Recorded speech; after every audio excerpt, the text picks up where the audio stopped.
Hello guys welcome back to my channel. मैं निशा। आज मैं आप लोगों के लेकर आई हिंदी के लिए मोस्ट इंपॉर्टेंट क्वेश्चन, क्योंकि हमारे एग्जाम में अब ज़्यादा टाइम भी नहीं बचा है और आप लोगों के लिए प्लेलिस्ट बना दी गई है। आप लोग प्लेलिस्ट में जाकर अपने अच्छे से तैयारी कर सकते हैं।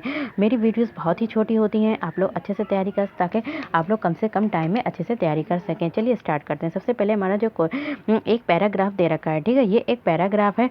यहाँ पे अगर हम पढ़ते हैं पैराग्राफ तो क्या लिखा है, इसके समाज में पाठशालाओं, स्कूलों अथवा शिक्षा की दूसरी दुकानों की कोई कमी नहीं है। छोटे से छोटे बच्चों को माँ बाप स्कूल भेजने की जल्दी करते हैं। 2-2.5 साल के बच्चों को स्कूल में बैठाकर आ जाने का आग्रह भी हर घर में बना हुआ है। इसके विपरीत हर घर में की दूसरी सच्चाई ये भी है कि कोई भी माँ बाप बालकों के बारे में, बालकों की सही शिक्षा के बारे में और शिक्षण कहीं से भी प्राप्त नहीं कर सकता। माता पिता बनने से पहले किसी भी नौजवान जोड़े को ये नहीं सिखाया जाता कि माँ बाप बनने का क्या अर्थ है। इससे पहले कि किसी भी जोड़े को ये भी नहीं सिखाया जाता कि अच्छे और सच्चे दाम्पत्य की शुरुआत कैसे करनी चाहिए। पति पत्नी का होने का अर्थ क्या है, ये भी कोई नहीं जानता। परिणाम साफ है कि जीवन शुरू होने से पहले ही घर टूटने बिखरने लगते हैं। घर बसने की शाला ना आज तक कहीं खुली है और ना ही खुलती दिखती है। समाज और सत्ता दोनों या तो इस संकट के प्रति सजग नहीं और या फिर इसे अनदेखा कर रहे हैं। तो ये हमारा एक पैराग्राफ दे रखा है जो हमारा, तो इसका जो है हमें क्या करना है, ये गद्यांश दे रखा है, इसको पढ़कर हमें क्या बनाना है, क्वेश्चंस करने। तो यहाँ पे एक भी शब्द है, तो भी शब्द क्या है हमारा, जो भी शब्द है, तो भी शब्द हमारा क्या है, निपात है। क्या है, निपात। इसे निपात बोलते हैं। तो यहाँ पे जो है निपात शब्द है, जैसे हाँ है, ठीक है, तो हाँ, भी, तो या फिर ना, नहीं, तो ये सब हमारे कैसे शब्द में आते हैं, हमारे निपात शब्द में आते हैं। नेक्स्ट हमारा क्वेश्चन है, कह रहे हैं कि इसके विपरीत हर घर की दूसरी सच्चाई ये भी है। कह रहे हैं कि इसके विपरीत हर घर की दूसरी सच्चाई ये भी है। तो दूसरी सच्चाई ये भी है, क्या है, हमारी वास्तविकता है। नेक्स्ट हमारा क्वेश्चन है, क्वेश्चन नंबर 93 है, घर टूटने व बिखरने का मुख्य कारण क्या है। जो घर टूट जाते हैं या फिर बिखर जाते हैं, उनका मुख्य कारण क्या है। तो उनका मुख्य कारण है कि दाम्पत्य का अर्थ ना जानना।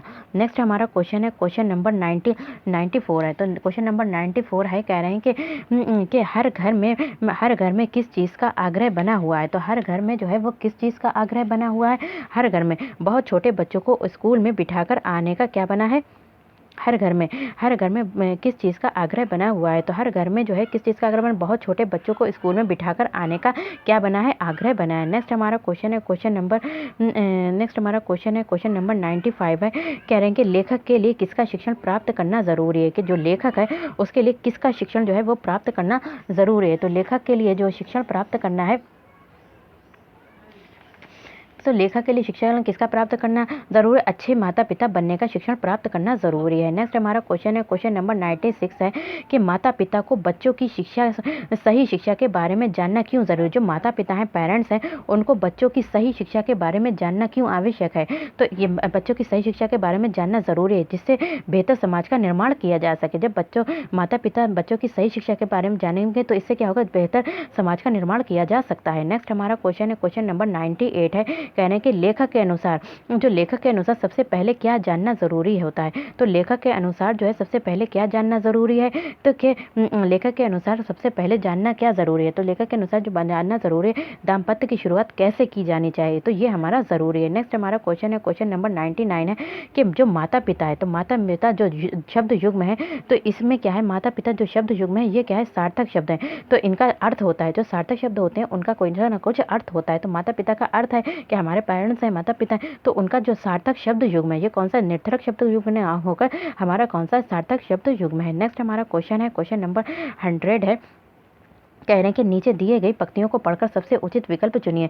तो पूछो किसी भाग्यवादी से, जिसका मतलब भाग्य अच्छा हो, जो भाग्यवादी से, यदि विधि अंक प्रबल है पर पद पर क्यों देती ना स्वयं वसुधा निज रतन उगल है। तो इसमें कह रहे हैं, तो ये एक पंक्तियां दे दी हैं। इसमें कह रहे हैं कि इसमें जो 100 क्वेश्चन है हमारा, कह रहे हैं जो पर उपसर्ग बनने वाले शब्द कौन से हैं। तो पर उपसर्ग से बनने वाले शब्द कौन कौन से हैं हमारे, जिसमें पर लगा है, तो कौन कौन सा हमारा लगा है, एक तो प्रभाव है, तो ये भी पर लगा मिलाकर बना है, प्रदेश है और प्रपत्र है। तो क्या है, प्रभाव, प्रदेश और प्रपत्र, परपत्र। तो ये हमारे कैसे लगा है, जो उपसर्ग होते हैं वो हमारे आगे लगते हैं।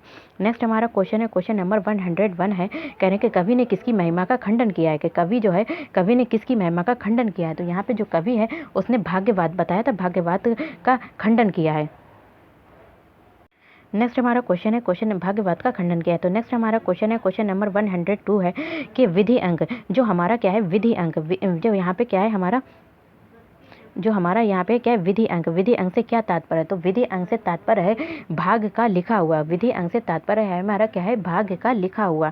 नेक्स्ट हमारा क्वेश्चन है, क्वेश्चन नंबर 103 है कि कवि के अनुसार यदि भाग ही सब कुछ होता, कवि कह रहे हैं कि कवि के अनुसार यदि भाग ही अगर सब कुछ होता तो क्या होता, भाग ही अगर सब कुछ होता, तो कह रहे हैं कि भाग ही अगर सब कुछ होता तो क्या होता हमारा।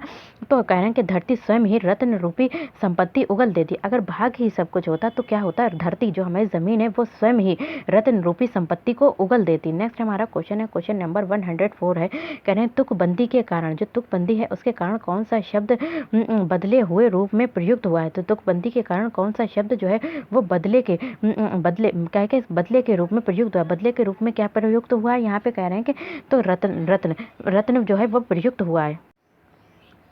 नेक्स्ट हमारा क्वेश्चन है, क्वेश्चन नंबर 105 है, कह रहे हैं कि इनमें से कौन सा वसुधा, वसुधा का समानार्थी है, समानार्थी मतलब समान अर्थ है। वसुधा, वसुधा का जो है समानार्थी क्या है। तो वसुधा का समानार्थी शब्द क्या है हमारा, वसुंधरा। वसुधा और वसुंधरा दोनों के समान अर्थ हैं। तो वसुंधरा का समानार्थी शब्द हमारा क्या होगा, वसुंधरा होगा। नेक्स्ट हमारा क्वेश्चन है, क्वेश्चन नंबर 106 है, कह रहे हैं कि 106 का है कि बच्चों की जो मौखिक भाषा है, बच्चों की मौखिक भाषा, जो बच्चे जो होते हैं मौखिक रूप से यानी कि ओरल रूप से बोलते हैं, मौखिक भाषा का सतत आंकलन करने का सबसे बेहतर तरीका है। जो बच्चे मौखिक तरीके से बोल रहे हैं, अब हम क्या कर रहे हैं, उनका असेसमेंट करना है। तो उनका असेसमेंट करने के लिए सबसे बेहतर तरीका क्या होगा। तो उनका असेसमेंट करने के लिए जो सबसे बेहतर तरीका होगा, तो सबसे बेहतर तरीका क्या होगा हमारा, विभिन्न संदर्भों में बातचीत। नेक्स्ट हमारा क्वेश्चन है, क्वेश्चन नंबर 107 है, कह रहे हैं कि बच्चों में सतत और व्यापक आंकलन का उद्देश्य, बच्चों का हम क्या करते हैं, सतत और व्यापक जो आंकलन करते हैं उसका उद्देश्य क्या है। तो बच्चों का सतत और व्यापक आंकलन का जो हमारा उद्देश्य है कि भाषा के मौखिक और लिखित रूपों के प्रयोग की क्षमता का आंकलन करना, कि भाषा के जो मौखिक हैं और लिखित रूप, जो मौखिक तरीके से बोलते हैं बच्चे और जो लिखकर उन्होंने क्या, तो उन दोनों का हम क्या करते हैं, उनके प्रयोग की क्षमता का आंकलन करते हैं। नेक्स्ट हमारा क्वेश्चन है, क्वेश्चन नंबर है 100